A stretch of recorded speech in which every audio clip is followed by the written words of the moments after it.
Thank you. Good evening, and welcome to the Town of Auburn Zoning Board of Appeals meeting, Thursday, June 20th. I'll now call our meeting to order, approximately 7:10. The meeting is being recorded, broadcasting live on local access programming. Is there anyone that is also recording the meeting in the audience? Okay, seeing none. This time, I'd like to remind the audience, applicants, town administration, each of the board members, please refrain from asking any questions regarding to all matters discussed this evening without first being granted consent through the chair. So we have two hearings before us this evening, and I'm going to go ahead and read the applicant on the first hearing, a 7 p.m. applicant, Auburn Industrial Development Corp., appealing the issuance of a building permit without a public hearing under sections 9.4.6.15, 9.4.8.1, 10.1.1 of the Auburn zoning bylaws, and Massachusetts General Law 40A, sections 7, 8, and 15, on property located at 33 Sword Street, map 11, parcel 7. As a point of order, an administrative item, there are 4 board members before the applicants this evening, which would constitute any ruling to require a supermajority, which would mean anything that would be voted on this evening would require a supermajority and all 4 board members voting in the affirmative. With that said, for anything to be moving forward, you'd have to receive a vote unanimous of all 4 board members. And with that said, the applicant certainly would have the option, given what we comprise of the board and absent members this evening, you'd certainly have the option to withdraw without prejudice and request a continuance at a future meeting where there may be additional board members and you wouldn't be restricted to a unanimous vote. And that's on the applicants to decide. So I'll give you a moment to think about that as we call the hearings into discussion. You would have the option to step back because anything that would need approval this evening would require a supermajority. And if you have any questions on that, I can entertain those questions when your hearing is before us. It's a matter of procedure, and for the point of clarification, before I open a public hearing for the first applicant, I'm going to seek the board members, my colleagues' indulgence on getting some additional background on this application and getting some insight from our building commissioner. And the reason for that is that we've never had such an application in my tenure on the board that's requiring a public hearing for what appears to be an issued building permit. And I want to make sure that any discussions that this board would have would be in the purview of what our remit is. In other words, I don't know that it would be within our authority to open up a public hearing for anything that isn't essentially asking for relief for one of our bylaws. And so I need clarification, quite frankly, and I'd ask that the other board members seek the same clarification on whether or not this applicant is asking for relief on a particular bylaw in this matter, because that's the jurisdiction of this board. And that's our only jurisdiction. So Caleb, I'm going to ask you if you would indulge the board with a little bit of education on this applicant and the process that I just described.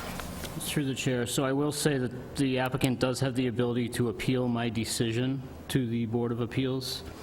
I'm not sure that the application is worded correctly because a public hearing is not required for a building permit. So I think clarification is needed from the applicant as to whether they're appealing my issuance of the building permit or whether they're appealing the fact that the planning board issued a minor modification without notification, which is their right to do. I don't believe this board has the ability to overturn the planning board's decision to issue a minor modification. The planning board rules and regs say that the planning board has the authority to issue minor modifications without notifying abutters. That's what took place. So I think clarification is needed from the applicant as to what exactly this appeal, what they're appealing. They do have the ability to appeal my decision to issue the building permit to this board. They don't have the ability to appeal the planning board's decision to this board. Okay, as I understand it, so as the application reads before me, this is an application to appeal the issuance of the building permit without a public hearing. So essentially in challenge of you issuing the building permit, which this board would have the authority to hear. Is that correct? Correct. Okay. So what I would then do, I'd like to hear from the other board members to see if that satisfies the question that we would have before the applicant, before I give an applicant an opportunity to speak to that question specifically. So I'll roll through the board. Mr. Cole? Caleb, I need to, with your indulgence, I believe on the brief that you have just given me, that the permit has not been issued. The building permit has been issued. It has been, okay. Correct. I'm looking at something as of February 7th, that's why I asked the It question. was denied originally on February 7th, but then it was issued on March 6th. Okay, and from what you've just said, the planning board, any appeal cannot be to the planning board. This board would not have the authority to overturn the planning board's decision. Was it indeed the planning board's decision to deny the permit or to issue it? The planning board made a decision to modify the original site plan approval without notifying abutters. They felt that the modification was minor and did not require notification to the abutters. And the planning board, because this is not necessarily a zoning issue, but the planning board has the authority to issue that permit. What happened was the planning board issued a site plan approval with conditions. The conditions were not met, so I denied the building permit on February 7th. The applicant for the planning board went back to the planning board for a modification. The planning board deemed the modification minor, not requiring notification. So they amended the order of the site plan approval without notifying abutters as a minor modification, and at that point, I issued the building permit. And are we a fall-down, quote, bucket to have the applicant come before us because of something now that... As I said, they have the ability to come to you to appeal my decision to issue the building permit if they feel that it was an error. They do not have the ability to come to you to appeal the planning board's decision. And what would we be basing our decision on, this board? What would we be basing a decision on? We'd be questioning your authority to issue it? I guess you would have to listen to both sides of the story and Yeah. then make an informed decision at that point from myself, if they in fact intend to appeal my decision to issue the building permit. I think the first step would be to find out what their appeal is actually for, because Without anything to do with zoning? it is zoning, because in our zoning bylaw, in state law, it says that any decision can be appealed to the zoning board of appeal. All right. But not a matter of zoning, per se? Just that one narrow item, it's not a matter of zoning here? Any decision that I make can be appealed to the ZBA. Okay. All right.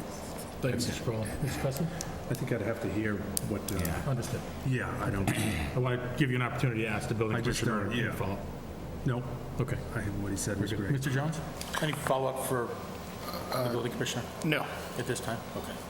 All right, very good, thank you. Excuse me, Mr. Chairman, because I was reading, I ask my pardon, the applicant, have they said that they are in tune with us So what going ahead? Thank you, Mr. Chacolo, it's a good point. So two points that I bring forward is I would take a motion to open the public hearing and then bring the applicant before us, have them introduce themselves, and I would ask them to decide on the determination of whether or not they'd like to move forward with a board of four, and then we can weigh into the question at hand. Very good. That would be my process. Motion to open. Second? Second? All those in favor? All right. Okay, very good. So is the applicant present? Yes. Could you approach the lectern and state your name, sir, for the record? Good evening. My name's Dale Kiley. I am counsel with Bourgeois White in Worcester, and I represent Auburn Industrial Development Corporation, the appellant. Thank you, and thank you for being here. And so, I'd like to take it in order to give you full opportunity from the voting perspective. So, as we comprise a vote of 4, as I discussed earlier, Yes. Any vote in favor would need to be reached unanimously, and it would be you as the applicant. It would truly be your decision if you'd like to move forward this evening. Yes, we're prepared to move forward. Okay, very good. So you're prepared to move forward with that? We are, sir, Okay, yes. very good. And so I would like to get to a place where I'd like to hear you fully, but I hope you can understand, based on the jurisdiction of this board and how we're comprised, I want to move forward litigiously, and I'm sure you can appreciate that. I'd like to ask you a very specific question as it relates to your hearing. Is your application succinctly to challenge the building permit that the building commissioner has issued? Yes, we're challenging the validity of the building permit as issued, and I respectfully disagree that it doesn't fall under zoning, because 9.4 of the zoning bylaws for the town of Auburn require a site plan review. So we're also challenging the fact that there was an effective site plan review that took everything into consideration. So Before you weigh in too far, sir, and I apologize, and I appreciate, I do intend to give you given your response, Sure. I intend to give you an opportunity to plead your case. But I want, just for the record, to confirm you are not at this time challenging the modifications that the planning board made to the application and thereby not conducting a public hearing. Is that accurate? We are challenging the validity of the building permit based on due process claims that the zoning bylaw was not followed. So we're challenging the validity of the building permit. Okay, Yes. very good. All right, so for clarity, if I may, before I open it up again, so Caleb, as explained, from my view, humbly, it appears that they are challenging the issuance of the building permit, which would be the former, not the latter, in our earlier discussion, and thereby it would fall under the jurisdiction of this board. I'd agree with that. Okay, thank you. I appreciate that confirmation. So, with some of those technicalities aside, and the preamble, I would like to give you an opportunity, sir, to speak. Okay, so FW Webb sought a building permit for changes on Sword Street. As part of their requirement under the zoning bylaws, they had to have a site plan review, which they did. It was duly noticed, and people had their say. They made some changes. Originally, all the activity was to take place on the parcel. So all the backing up of the trucks, the parking, everything was to take place off of the road. The building inspector and the planning board view the changes that occurred after the amendment to the site plan as minor. We dispute that it's a minor change. They cite that it's within the planning board's purview to determine whether it's minor or major, and in this case, it's not just a parking revision, it's an entire access and egress. One of the things that has to happen under the site plan review in the zoning bylaw is a consideration of traffic safety and the impact to the traffic in the surrounding buildings. That wasn't taken into consideration in the first hearing, which brings us to the basis that the second hearing should have been announced to the abutters. So the abutters didn't get an opportunity because they didn't oppose the backing of the trucks and the parking because it occurred on site. Now it's going to affect their businesses, it's going to affect traffic, it's going to affect public safety, and at that point, we contend that due process and fair notice to all required that a new hearing be posted and an opportunity for those people to be heard. That's the basis of the validity of the issuance of the building permit, because if the building permit's issued without the ability for others to be heard, it violates due process. We do have a case on point that says that, so that would be the basis of the legal challenge to the validity of the issuance of the building permit. And I understand and I respect the board's position regarding all the factual issues, but if you need a further understanding of why it's not a minor change and why it's a major change, we do have a traffic expert who has all the diagrams to show that. Further, the proposal that was presented at the planning board stage for the site plan review could not possibly have operated in the way that they showed it to operate. The trucks, so now the trucks have to turn around and back onto the site from the road. And the drawings that they showed and they prepared have them backing over curbings and not being able to make the turns correctly. So as a practical matter and as a factual matter, there were problems. So we challenged the validity of the building permit at this stage, and we believe that the Zoning Board of Appeals does have the authority to give us the relief. We're requesting that the Zoning Board of Appeals invalidate the building permit as issued and either remand it back to the planning board for a site plan review as required by your zoning bylaws that incorporates a full hearing for all the abutters and the public to be heard on the traffic safety issue.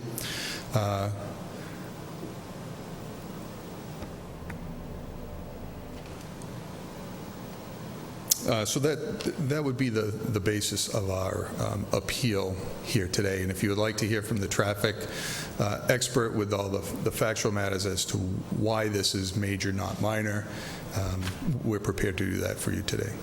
Thank you very much. Other than the expertise of the gentleman that's here to speak on traffic specifically, is there anyone else in your team that would like to speak on the case? Marty?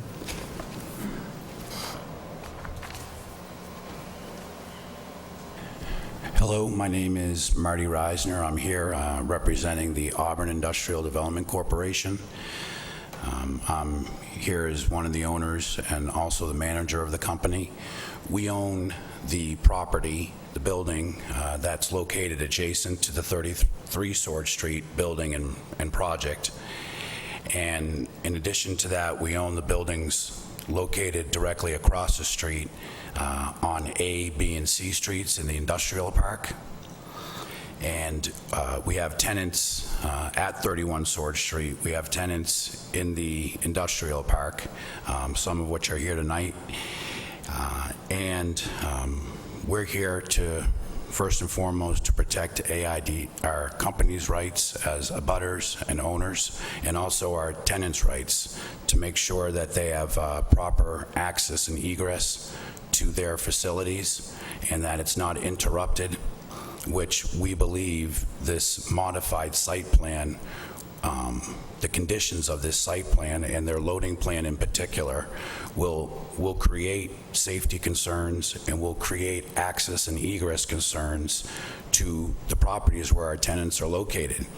So I have a responsibility to fight for our company and fight for our tenants to make sure that the site plan doesn't screw up their operation. So I'd like to introduce Paul Fergal from McMahon Transportation Engineers. We engaged him to perform a traffic study. Before we get there, because I think that those are specific questions, I will submit to the validity of whether it's a major or minor.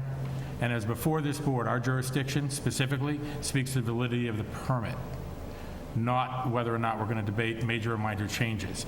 If we're going to get on that road, I will tell you that that is not in my jurisdiction this evening, and that's a planning board topic. Dale, I think you should.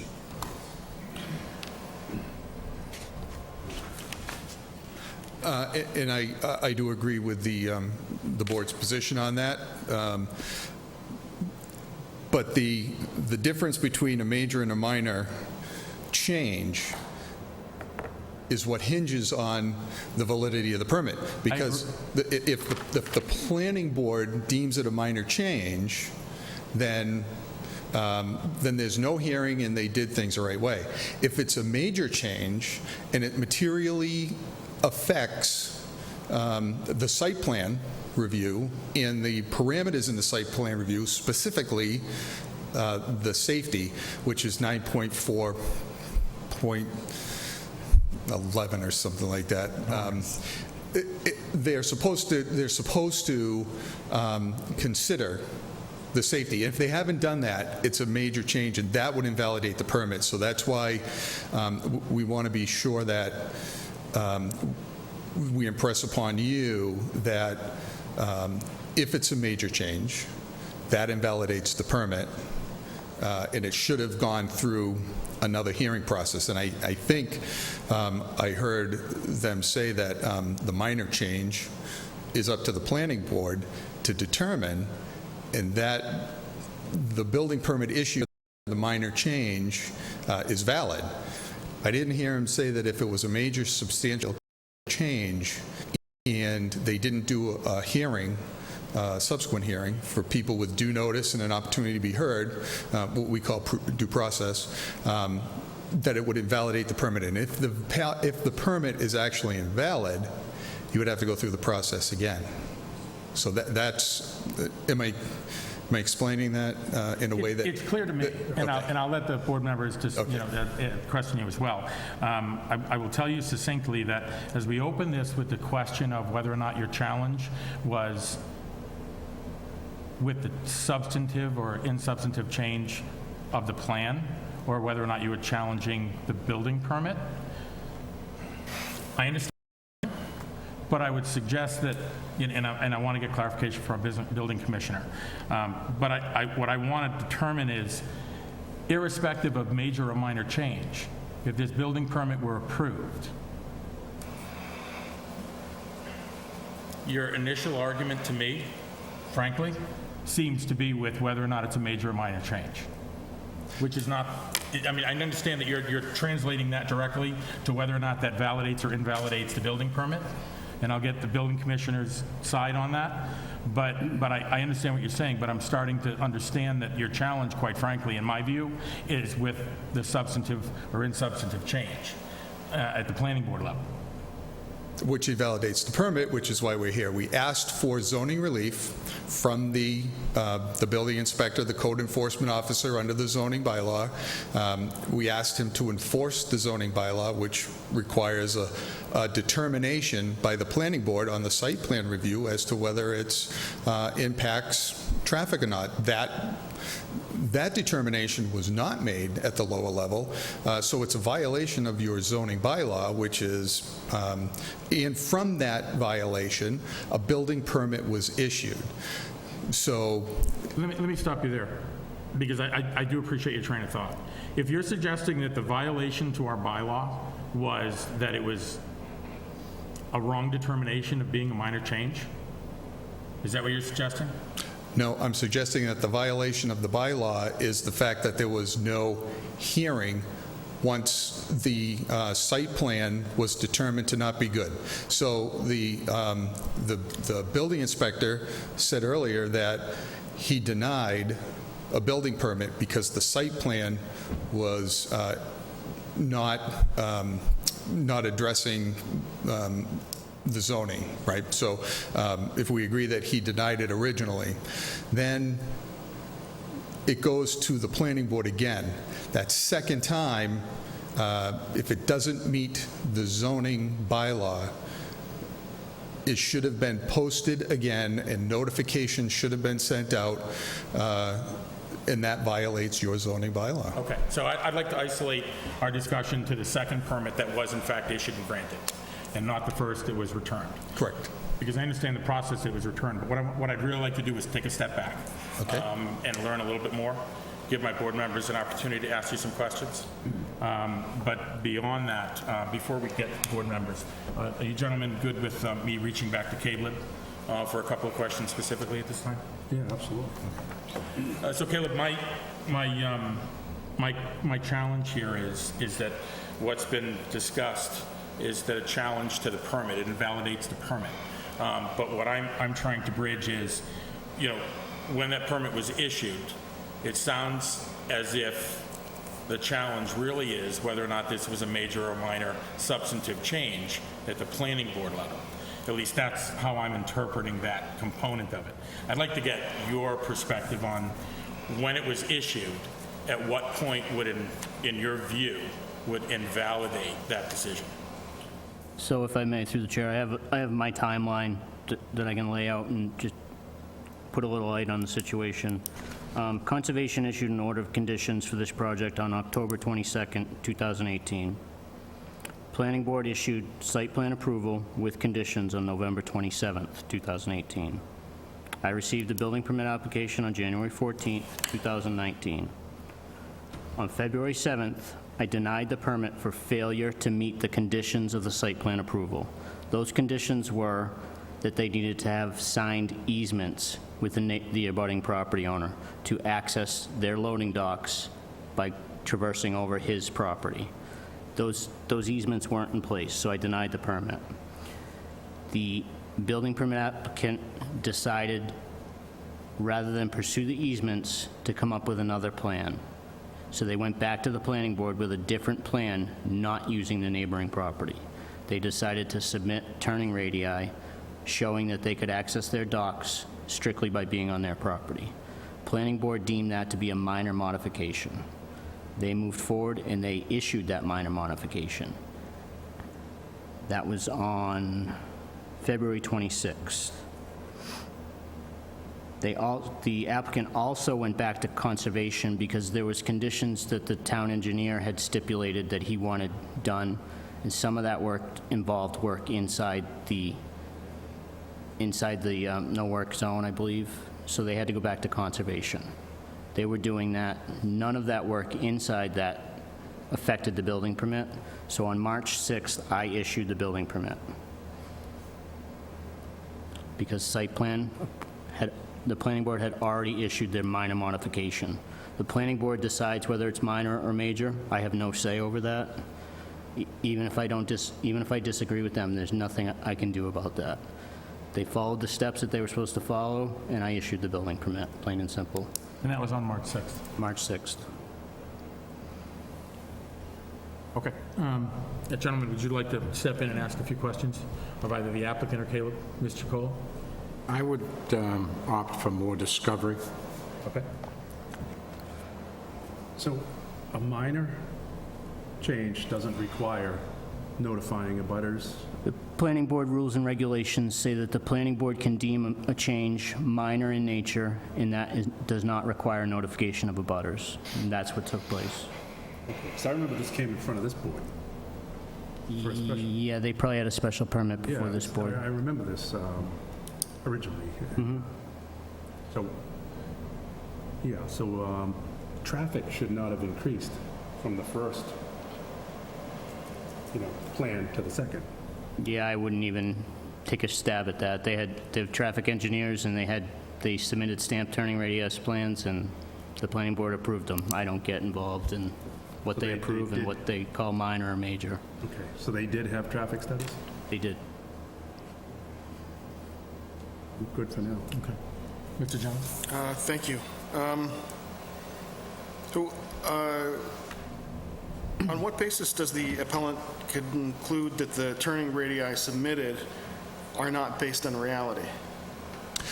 Well, if you look at the plans, you can see the plan itself showing the turning of the trucks has it going over two curbings in order to get to its location for the first loading dock. it brings it out onto the road and has to make at least 4 separate turns to get onto its property because the property line is so close. When the first truck is parked in the loading dock, so the first 2 loading docks closest to the road are for larger tractor-trailer type units, 40-foot long. When they're in that position, they come right up to the property line, so the box trucks that park in the 4 loading docks behind that either can't get out or can't get in, and they'll have to go onto somebody else's property to do that, which is problematic. And then they didn't do an analysis of the trucks coming in. So if you are blocking the first 2 40-foot long bays, the trucks that need to get into the back are going to be stacked up on the road now, which now impacts traffic coming off of B Street and C Street. You can't make the turn because there are bollards there. So I don't think they did a traffic study. They did a turning radii study to show that they could get onto their property without breaching the property line, thereby not needing the easements. And if you look at the documents themselves, you'll see that it contradicts their ability to do that. So that would be the basis of why we believe it's a major impact, and their documents refute themselves. And also on that point, since the board raised the issue that they were here on a special permit, they needed 100 parking spaces according to the bylaw. They said they came in and reduced it to 80, but if you look at their own documents, it only shows 70. So that's the kind of things that are coming in front of the town, and we think that FWWeb's not acting in good faith on any of these things. So that would be the basis of remanding and reviewing again and giving people the opportunity to be heard on the issue. I mean, it may be that after another hearing, the board finds that there's no significant impact and there's no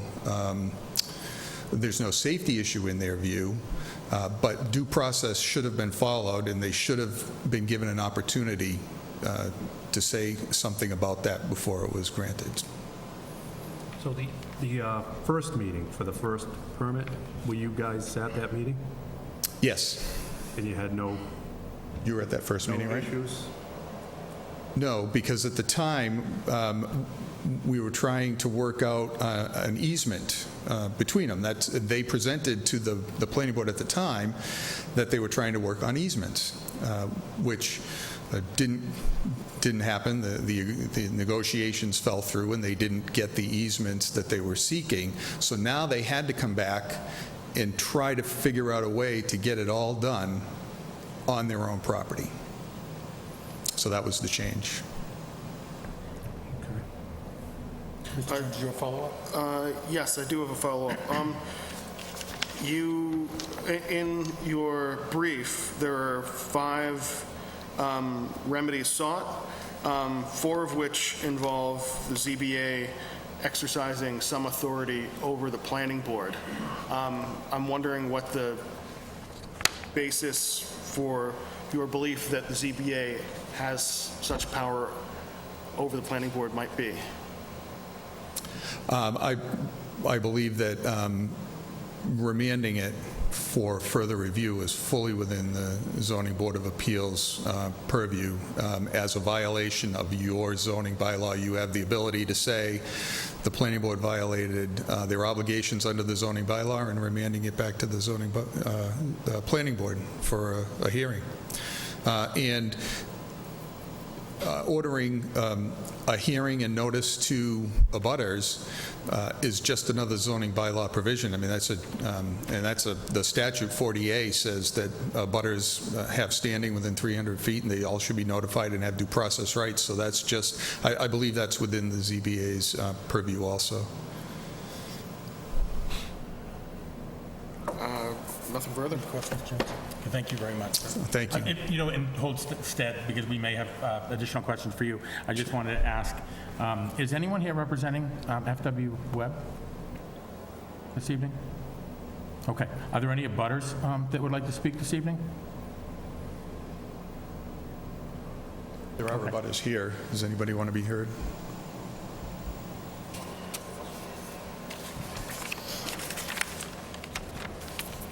I just want to make sure that anyone that would like to speak has an opportunity to do so. Was notice given to FW Webb? All abutters would be notified. Hi, Sandro DiDonato, S&S Contractor Supply. I did not have an opportunity to look at the traffic study in depth, but what was presented, I'm situated at the end of B Street, and traffic affects me going down C Street and coming up B Street, because they use that loop around. So what concerns me, since I have 3 overhead doors and I have trucks going in and out, looking at the traffic study and the way the trucks stack up, it's going to divert a lot of traffic down C Street and coming around the building, and it's going to affect my ability to load. We do a lot of prep work out in the yard, so I'm a little concerned that if traffic does come down there, it's going to impact that, our customers' ability to come in and out. I have 2 months to decide if I want to sign another lease for another 5 years, and if this isn't addressed, I'm going to have to rethink that. That's pretty much my position. Thank you for speaking, sir. I appreciate you being here. Any other questions from the board? I wonder, how many trucks is Webb going to have coming in there? I mean, Will Thomas with Masterman's. We're a long-standing tenant at the Auburn Industrial Park, and we take up a big portion of the back of the industrial park. Our concerns are we have a lot of vehicles that come in during the beginning and the end of the day, and they come through Sword Street. They use B and C Street, A a little bit, and more importantly, we have customers that come in all day, similar to the other gentleman, and we have a lot of trucks that come in all day.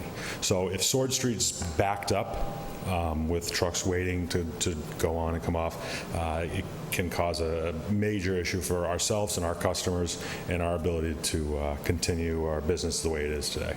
So that's our concern. Also, we have employees that are coming and going throughout the day, not just the big trucks and not just during the beginning and the end of the work week, that I wouldn't want to have issues with traffic at the end of the road. Thank you, sir. Thank you. I appreciate you speaking. Caleb, if I can ask you a follow-up question. On the permit that's been issued, and it was issued in March, correct? Correct. So March 6th. So on the permit that was issued, and issued for the site plan that was provided, on that site plan, are the, sorry, lost my train of thought. Are the easements that required granting, were those satisfied? They were not. The applicant chose to go another route, which was showing turning radius radiuses on a instead of stamp plan that said Okay. they could access their docks without going over the neighbor's property. Okay, and from that, the planning board determined that that would be appropriate, based on a minor change? Yeah, the planning board issued the minor modification on February 26th, Okay, all right, which included the stamped turning radii plan. okay. Any other discussion or any other questions, anything else you'd like to share, sir? Mr. Chairman? Yes. I'd like to, I'm hearing an awful lot about this, the traffic pattern and so forth. What was the current, or the previous use of this building that FW Webb wants to go into? What was the previous use of it?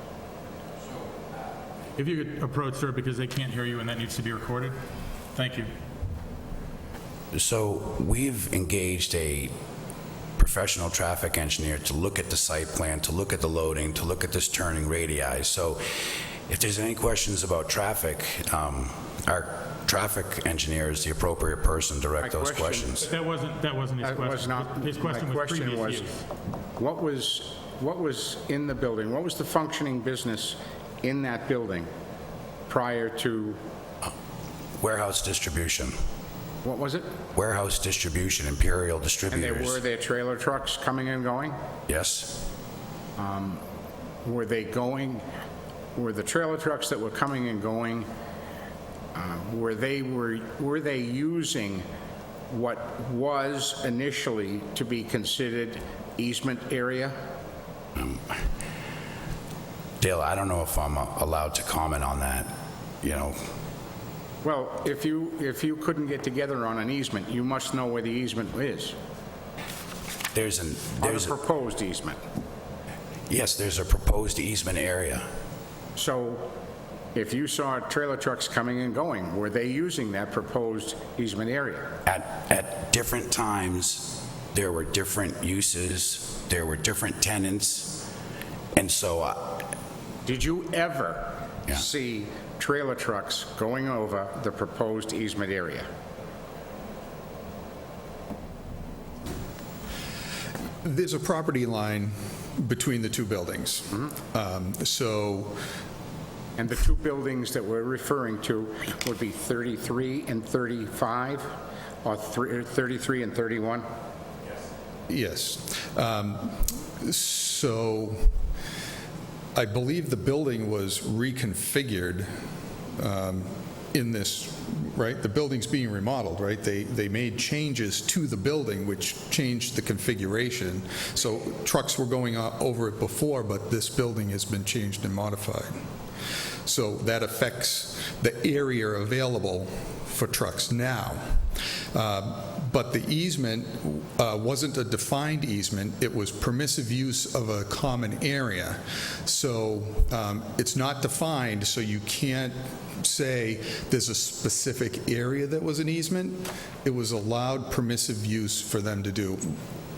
Once, and this was going to be coming now, with this project, they were going to do the same thing. It was going to be permissive use through the grant of an easement.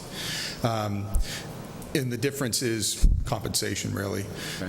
So when they couldn't come to terms, the new configuration of the building and the space that they had now that limited them was the basis for not having enough room to do what they need to do.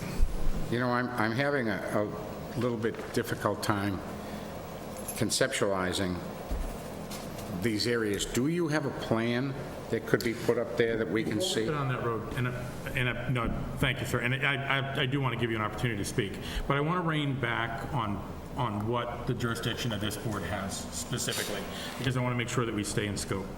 So what's before us this evening is whether or not we want to rule on the validity of the permit that Caleb issued to move this project forward.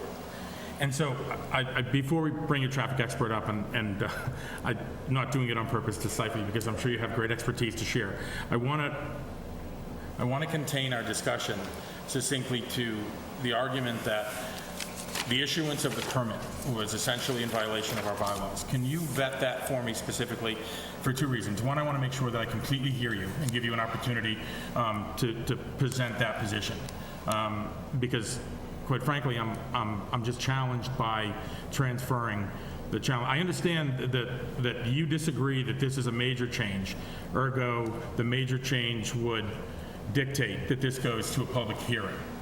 And I understand your challenge to that piece of it. Mm-hmm. For me, it doesn't translate directly to, from our bylaw perspective, if and I'll just give you my position so that you can argue and challenge it. Sure. My position would be, and I would ask the board members to consider, through our process and our bylaws succinctly, if our planning board makes a determination that it's a minor change, that's within their jurisdiction to make that determination. Thereby, that minor change gets translated to the site plan. And they've determined that, based on our law, our bylaw, that minor change does not ensue a public hearing. And that information gets translated to our building inspector, a building commissioner, who thereby has what's before him to issue an appropriate permit based on what comes out of the planning board. So my challenge, and I'm being very transparent because I want to give you every opportunity to argue this, my challenge is, if we followed our process internally in town and our building commissioner followed what came out of our planning board, is your argument not with the planning board in their determination of major versus minor change? First, I appreciate the opportunity. Major and minor is not in your bylaw. A major or minor view is simply the planning board's own internal rule. There's nothing in the bylaw that says if it's a minor change or a major change, then we don't need to come back and give notice to anybody. So it's simply the planning board's view. So it doesn't come under zoning. So I would say that that finding is challengeable as outside of zoning. In addition, your zoning bylaw does make reference to the planning board making specific findings in their site plan. They have to make a specific finding that it doesn't impact safety.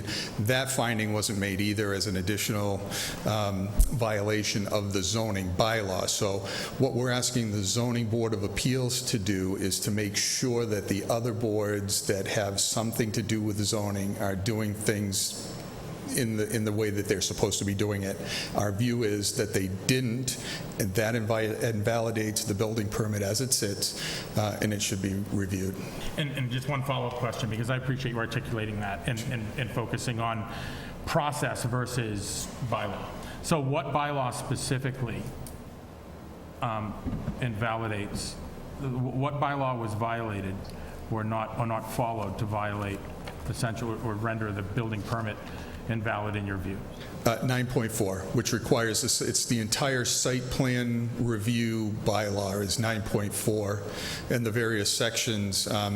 It's where you get to the end where they talk about traffic safety and ingress and egress and parking and things like that. And then further on in 9.4, when it talks about enforcement of the zoning bylaw, it requires the planning board to make specific findings, and they didn't make a specific finding in this case in either one of their hearings. So we would view that as a violation of the bylaw itself. Okay, for me, that's very helpful. And so I appreciate you isolating. So your position would be that the site plan approval in 9.4 in total, that process was not followed, and thereby that would be your challenge to the building permit being issued. Correct. That would be a challenge for the challenging of the validity of the building permit as it stands right now. Okay, I appreciate that. And again, it truly was my effort, not just to state my opinion, but to give you full opportunity to help us understand your position. Okay, thank you. Thank you for that. So, Go ahead, Mr. Cressy, please.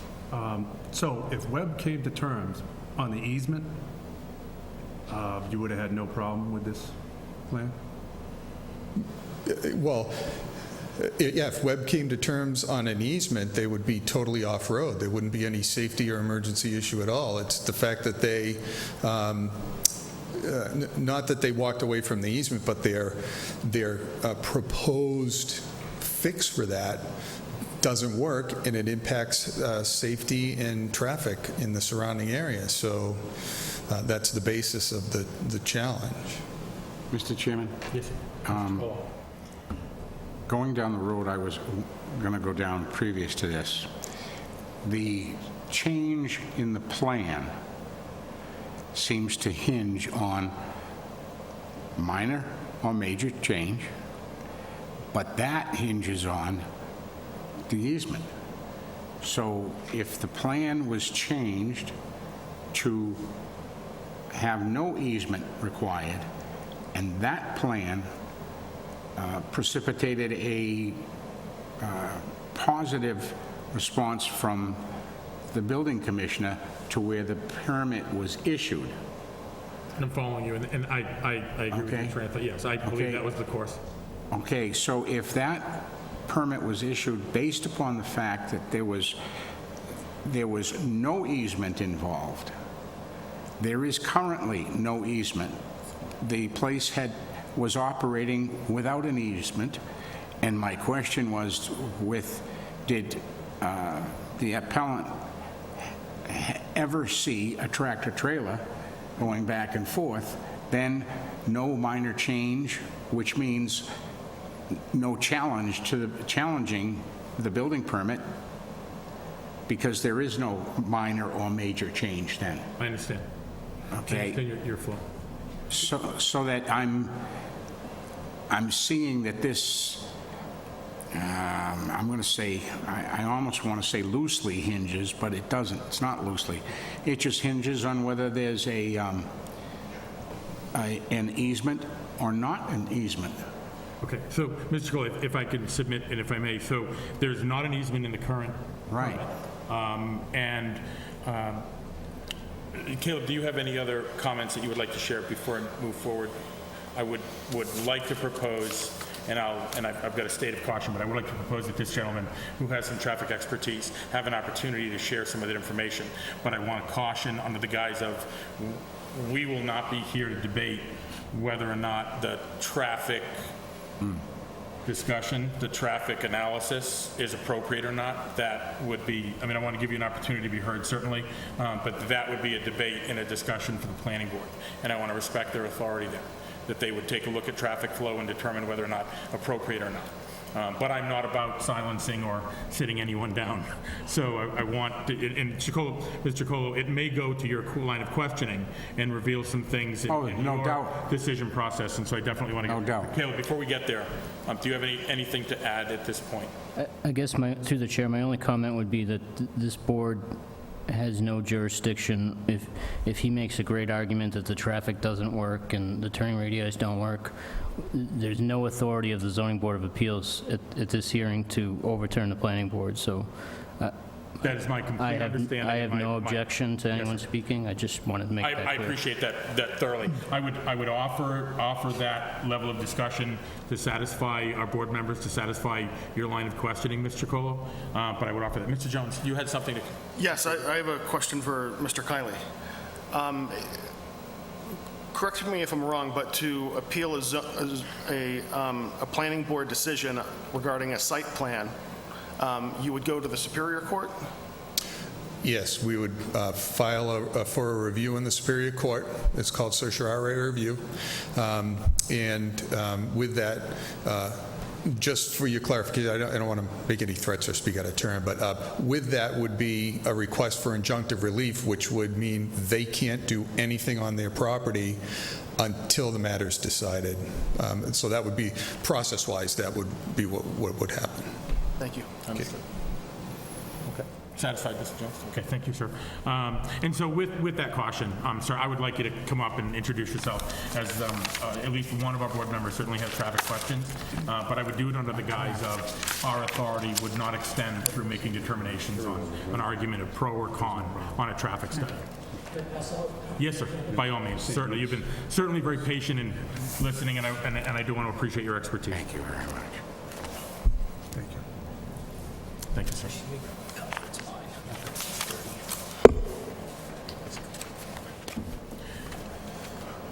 And so with that caution, I would just, Mr. Colo, if you want to follow along with your line of questioning on this subject matter. I just want to scan this first.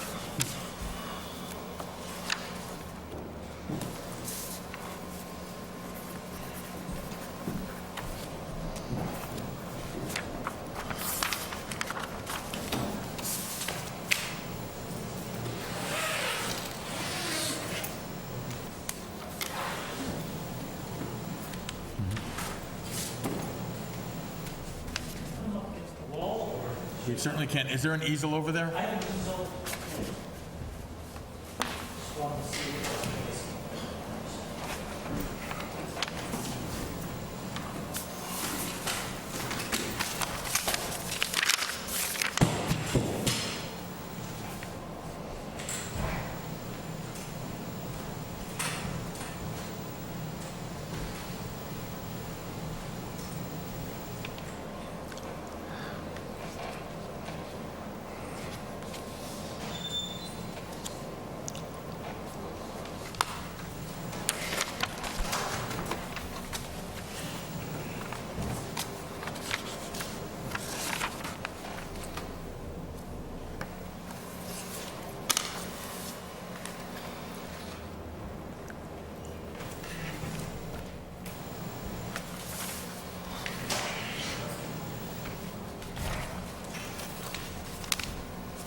Good evening. My name is Paul Fergal.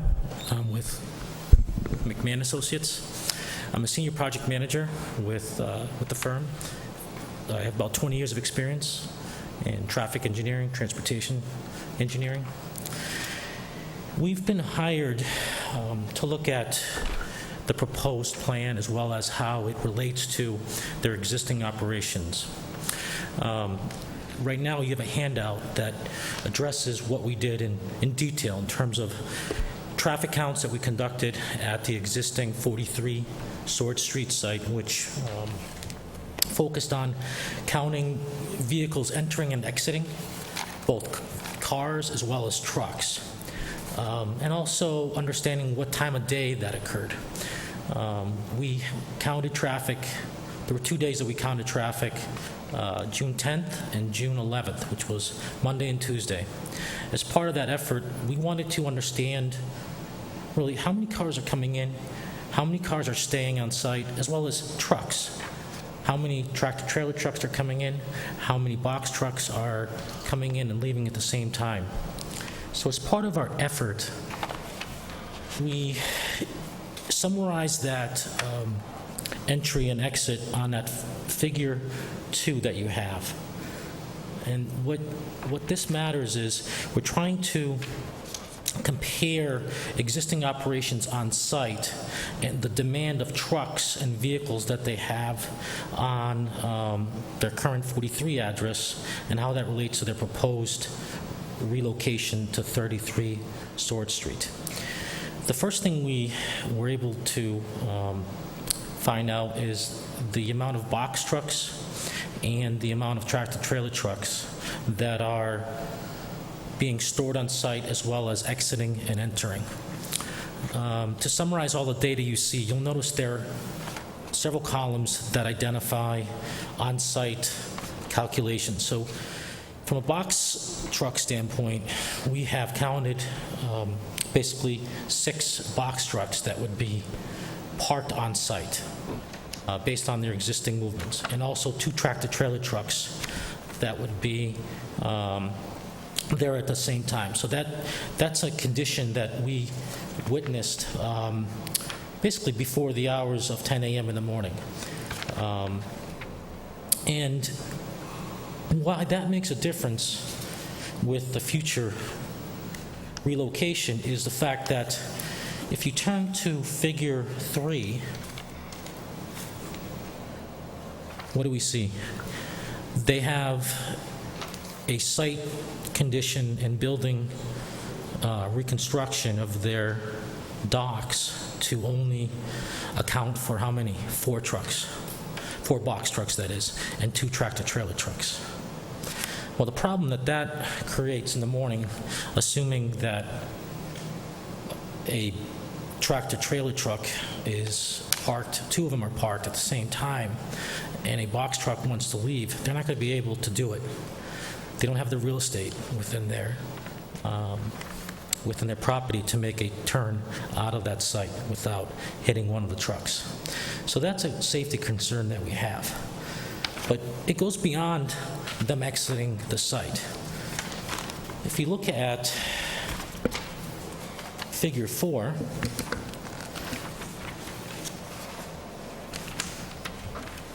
this depicts a vehicle coming out, or a truck, tractor-trailer truck, leaving A Street.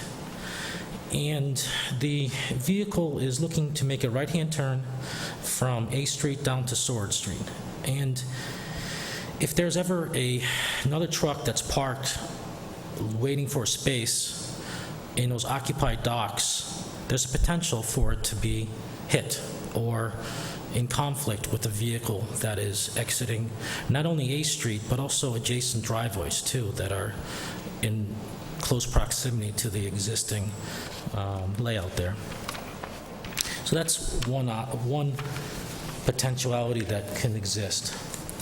Similarly, if we go down to B Street and you have a truck that's, say, just one truck parked, a tractor-trailer dock 1, which is where they designated their tractor-trailer truck movements, and you had vehicles that were waiting to get on to those docks, they might be stacking in front of B Street and creating a conflict scenario where a vehicle that's turning out of B Street either hits the truck or it hits the bollards that are on the southeast corner of that intersection, as shown with those callouts.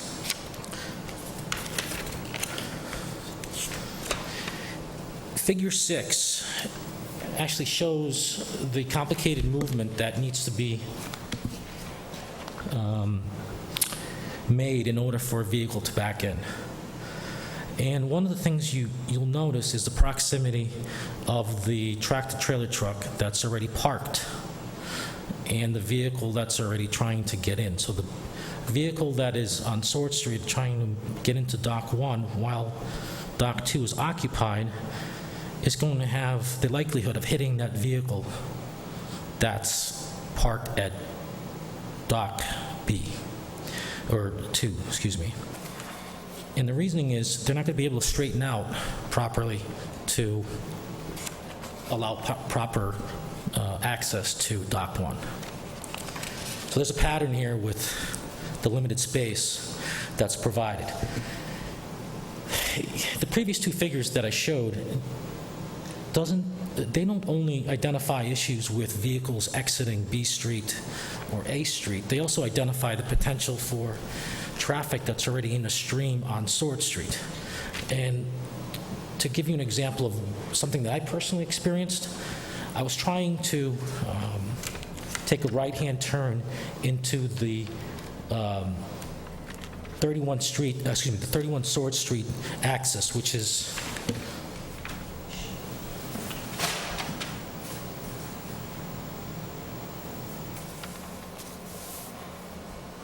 this driveway right here.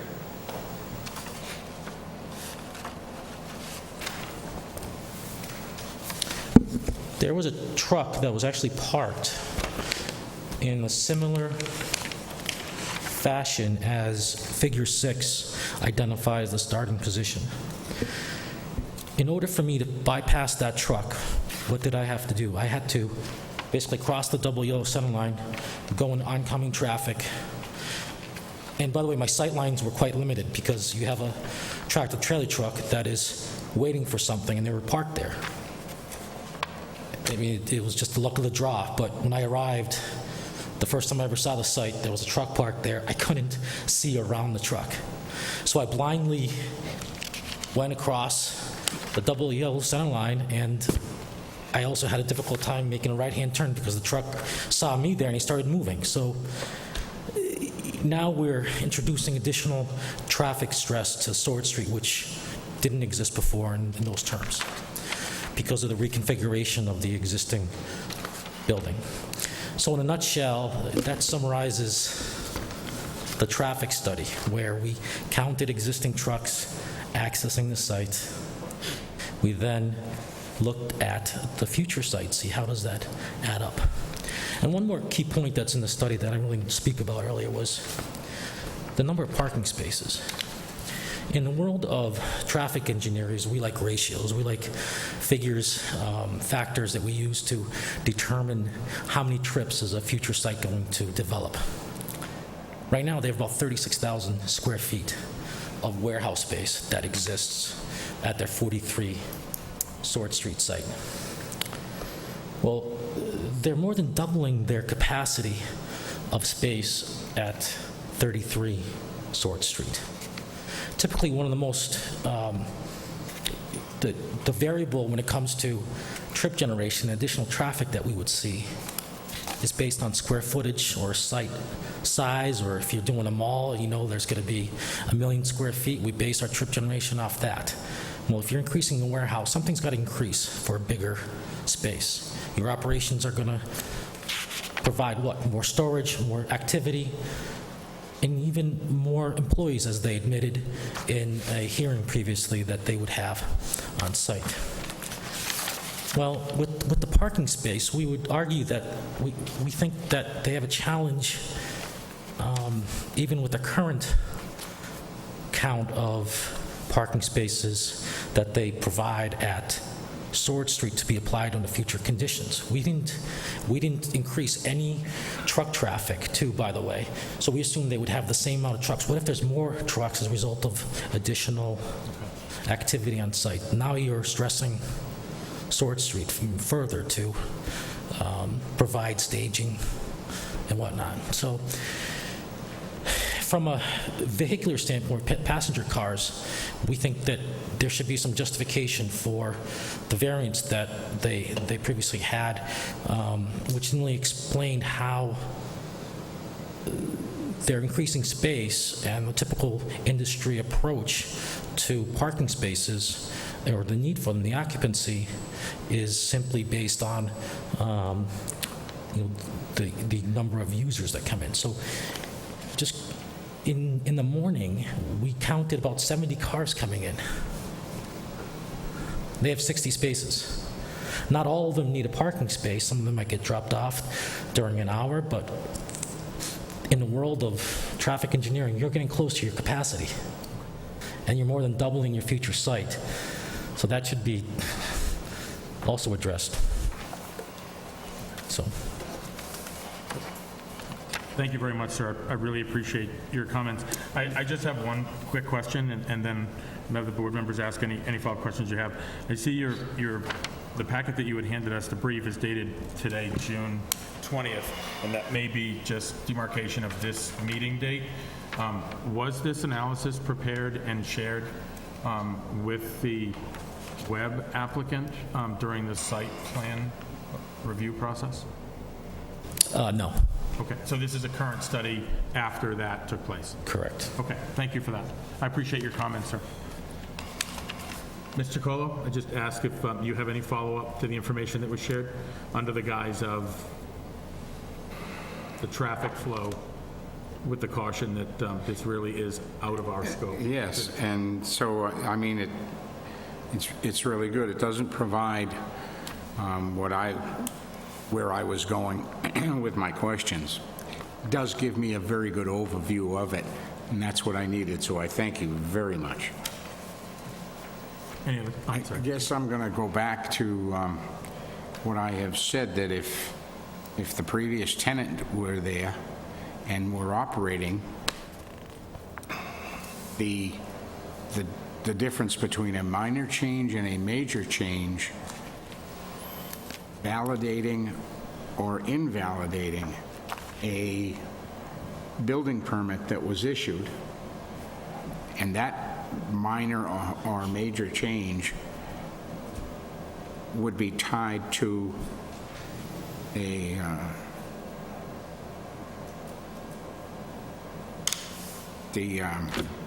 easement. Thank you.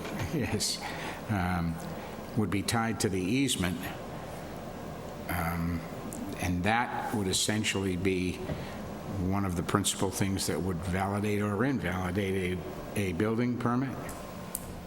And knowing that I'm sure that the previous tenant had the same type of configuration, the building hasn't changed. Am I correct in saying that?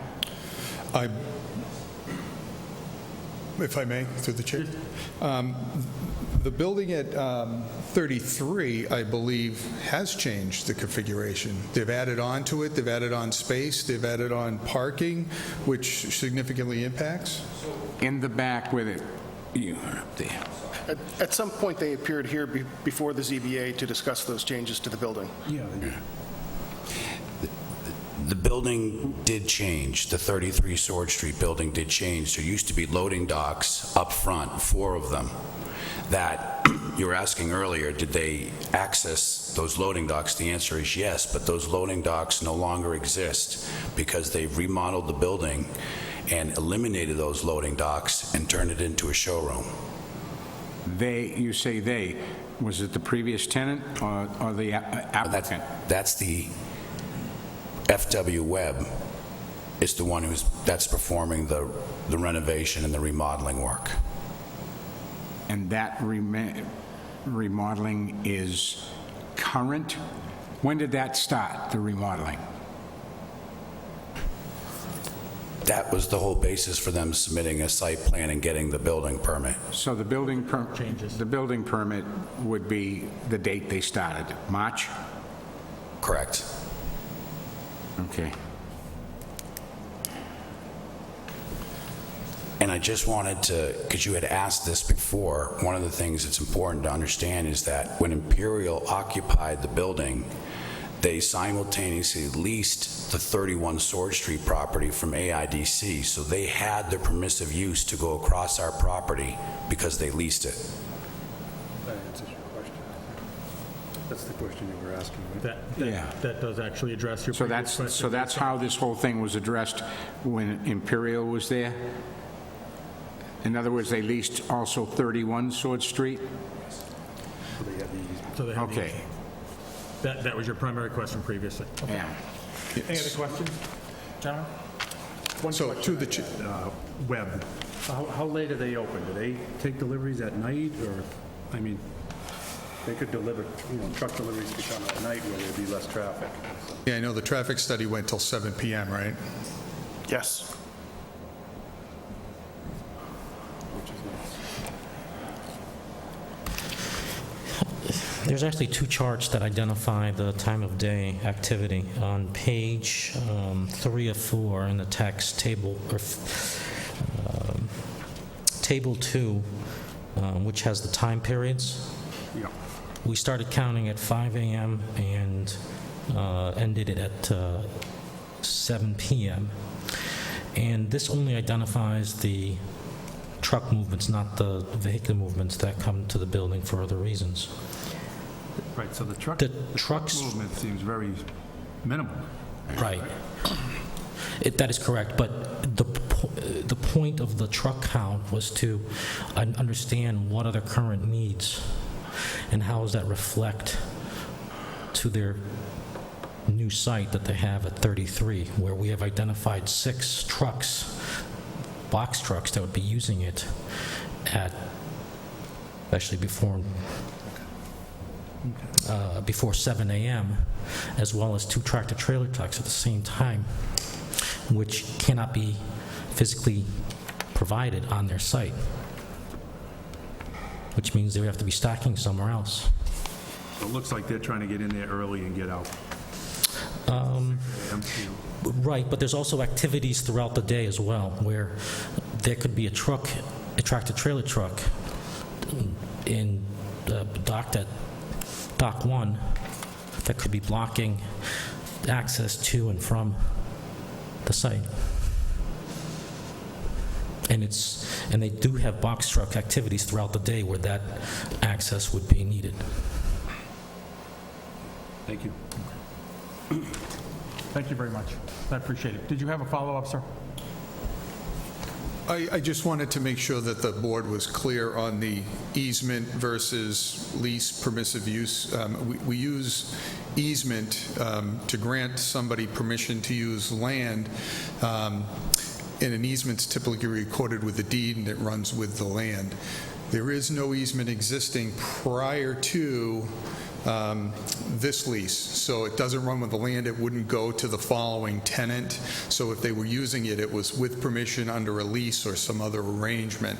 And you'll see the property lines are clearly marked on these maps, which show the confined space that they have to deal with. And if they were to violate that line without some type of an easement or a lease or permissive use, that would constitute a trespass. So I just wanted to make sure the board was clear on the Thank legal. you for articulating that. Thank Yeah, you. and just for the record, so there is no current easement under the current permit. Understood. Right. And so an easement like that would typically be recorded on the deed. Correct. And it would run with the land. So there is nothing. That's correct. Thank you. Thank you. Okay. Okay, so is there a motion to close the public hearing? I'll make a motion to close the public hearing. Second? All those in favor? Aye. Aye. So voted. Okay, so what we have before us, and I'm glad that we vetted specifically and gave the applicant an opportunity to articulate what their challenge is with the issuance of this building permit. And it succinctly, in my view, is a challenge to the entirety of the site plan approval process in 9.4. And so I would open up to board for any discussion or any motion on the applicant. And the motion before us, I would suggest, and by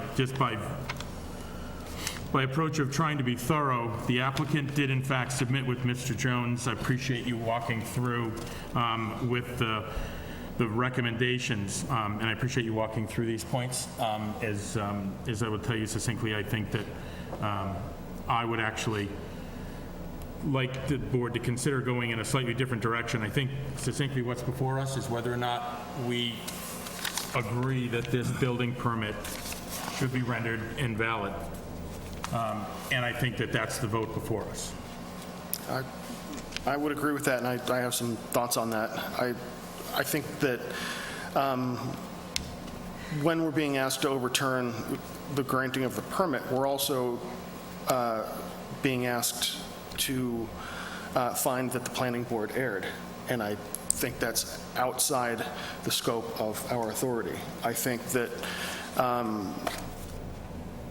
a finding that the planning board erred could only come from the Superior Court. So this requisite finding, we just can't, we just lack the authority to do it. So as a result, I don't think that we can invalidate the permit. I don't mean to imply anything about the appellant's chances of success in other forums, but I just don't believe that this is a forum that can grant the remedy sought. Thank you, Mr. Jones. Mr. Cussy? This is tough, but I think I agree with Mr. Jones.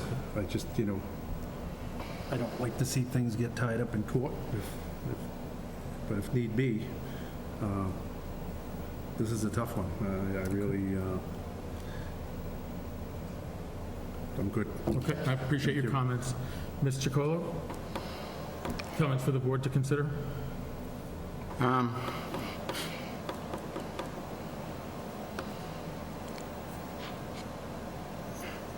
I would also agree with what's just been stated.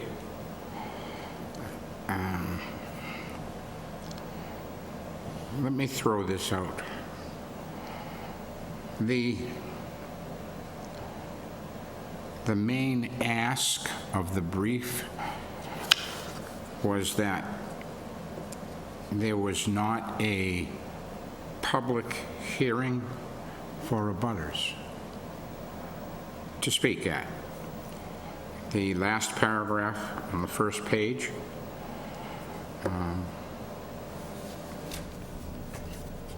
in other words, that supposedly, because of the change, no public meeting was held to have any abutters speak on the issue. And that is what should have been scheduled under sections 934 of your zoning bylaws, which is directly from the brief given us. And then the next, that was on February 26th, where the planning board, they appeared before the planning board, and then on March 6th, subsequently, the building permit was issued. I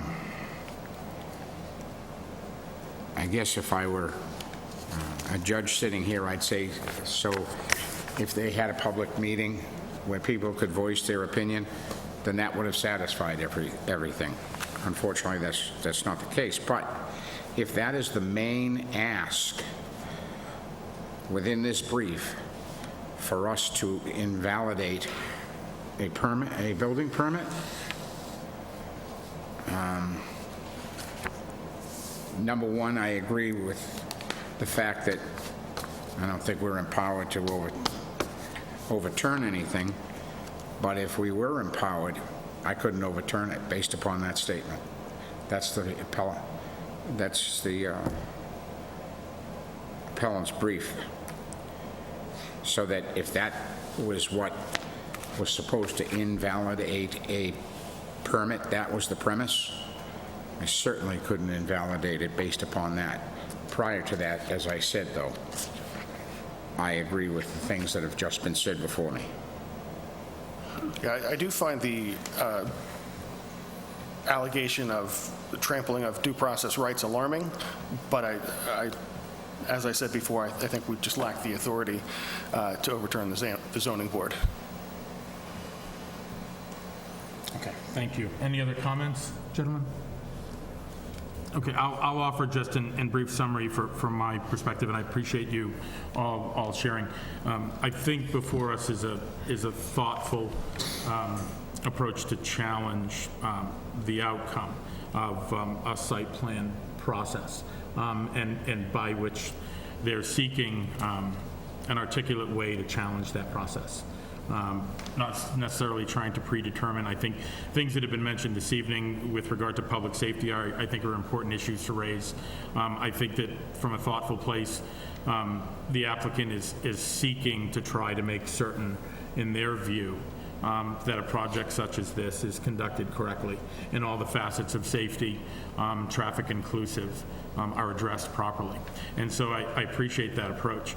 I would suggest, as I open this hearing, that I am challenged with seeing the bridge, albeit I do appreciate the applicant sharing with me and articulating, not by law, but by process within the planning board, that their process is such that to determine major versus minor changes. And I think that there lies the crux of an argument that may be with the planning board's process and not this process. I do appreciate the authority that this board has to take a look at the building permit, but I would be in agreement with some of the other points that have been raised. I think the points that have been raised, 1 through 5, that are articulated in the brief, suggest, as you had suggested, Mr. Jones, things that we could potentially initiate if we were in favor of going in a direction for the applicant, and thereby other actions would certainly be out of our responsibility that would pursue within the process. Okay. And so, without any additional discussion, is there a motion to be made for the applicant in the application before us to essentially invalidate and determine the building permit invalid?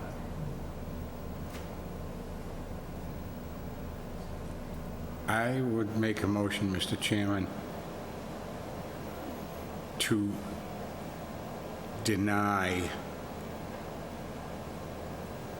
invalidating the building permit. All right, thank you, Mr. Chacolo.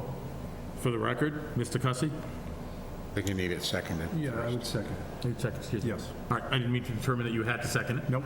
Someone needed to second it. Yep. You're correct. So thank you.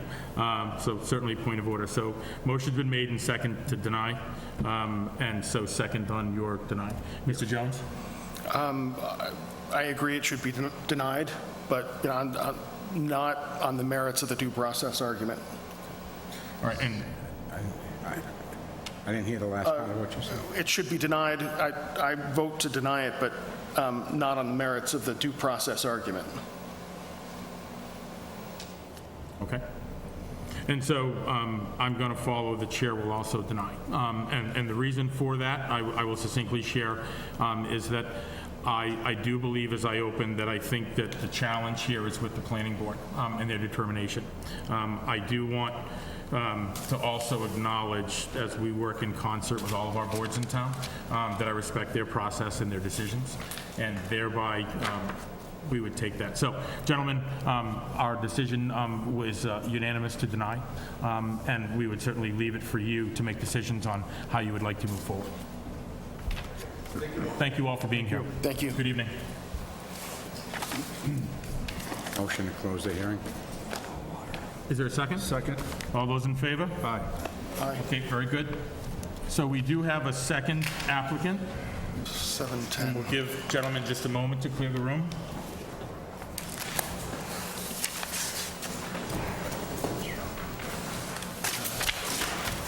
Okay, They have waited such a long time. they have. And so I'll offer apology for being second and wading through that, and their thoughtful patience. And so we have a second applicant this evening at 7:10. And so thank you for indulging me and just being thorough, but I do truly appreciate your patience.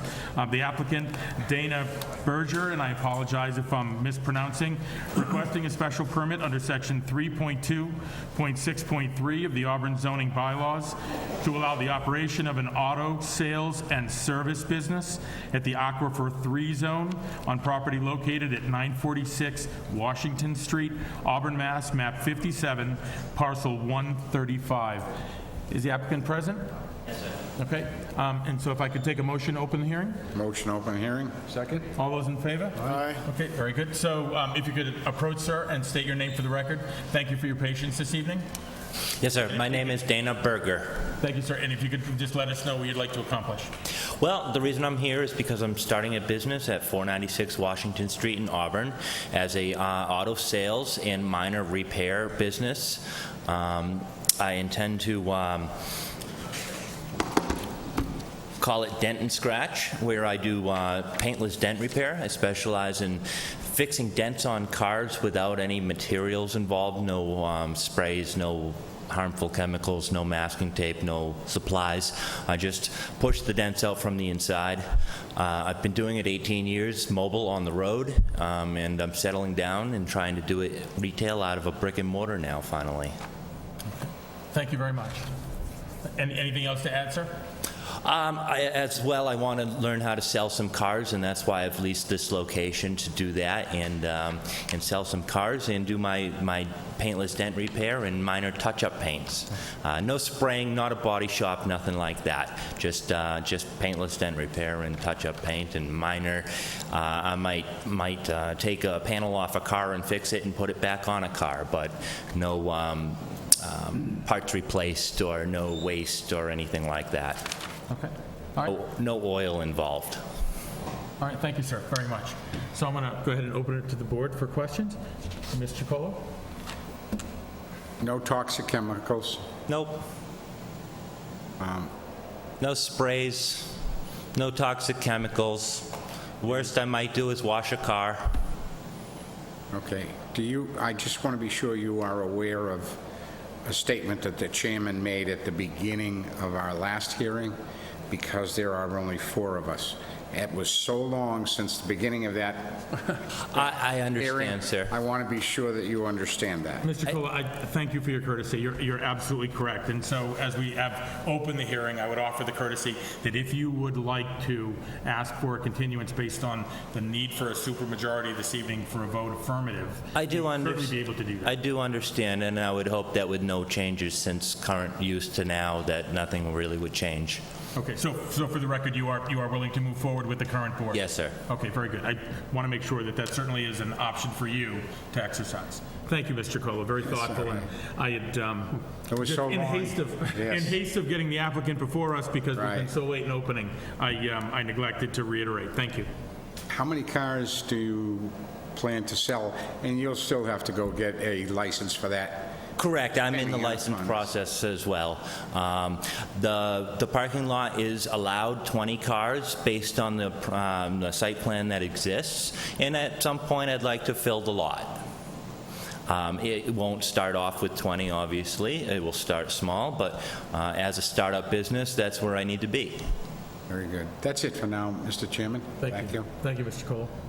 How many employees? At this point, just me. In the future, possibly one more. Good. Mr. Jones? Thank you. So just to make sure I understand your brief to the board, it sounds like the impact to the area with the additional business will be next to nothing? Next to nothing. As a matter of fact, I think that with the surrounding businesses, we could all feed off each other. Thank you. Okay. Any additional questions, gentlemen? Okay. Are there any abutters or anyone else that would like to speak this evening? If you could approach, sir, state your name, please, and your comments. My name is Matthew Dumas, and I own the property. I was actually here in 2016, if you remember, when we initially did the parking plan, and I added the repair to it. It's been existing since 2016, and he's basically a new tenant that wants to rent the place, so nothing would change from what it has already been. It's a pre-existing licenses that are there right now already under Mid-State Auto Group. Okay? Thank you very much. Thank you for being Thank here. you. Any additional comments or questions? Anyone in the audience? If I may, through the chair? Yes, sir. Just Thank to you. remind the board, a special permit was granted to Mr. Dumas. The only reason this applicant's here before you is it wasn't conditioned to transfer. So I think it's more of a formality than anything. Unfortunately, the last special permit was issued to Mr. Dumas. For a new operator to come in, it's just cleaner to issue the special permit to him. That would give us more authority to regulate that permit. Okay, thank you very much. I appreciate that perspective very much. Motion to close the public hearing? I do not have any questions for the applicant, Ms. Chicola, so the chair would absolutely agree. Motion to close? Second? All those in favor? Aye. Okay. And so is there a motion before us? Yeah, I would make a motion to grant special permit based upon normal conditions. Second. Mr. Jones, second. And Mr. Cussin? I grant. And the chair would grant as well. So it is certainly unanimous for approval. And so we'll grant with the normal conditions that we would grant in such a case. So good luck to you, and Thank you very much. good luck. Thanks for being here. Thanks for your patience. Appreciate it. Thank you. Good luck. Okay, so that concludes our, so if we have a motion to close, Do we have nothing to sign? we closed. We closed the hearing, so and we voted, so we don't have to close. Correct? Okay, very good. Right. So, so that's all of the hearings before us, and so I do think that we have some signatures this evening. Through the chair, we do not. Yeah, that's what I was... Probably be the next meeting. All right, very good. So we don't have any signatures and no other business to tackle this evening, so Motion to adjourn. motion to adjourn. Second. It's been second. All those in favor? Aye. We are adjourned. Thank you very much.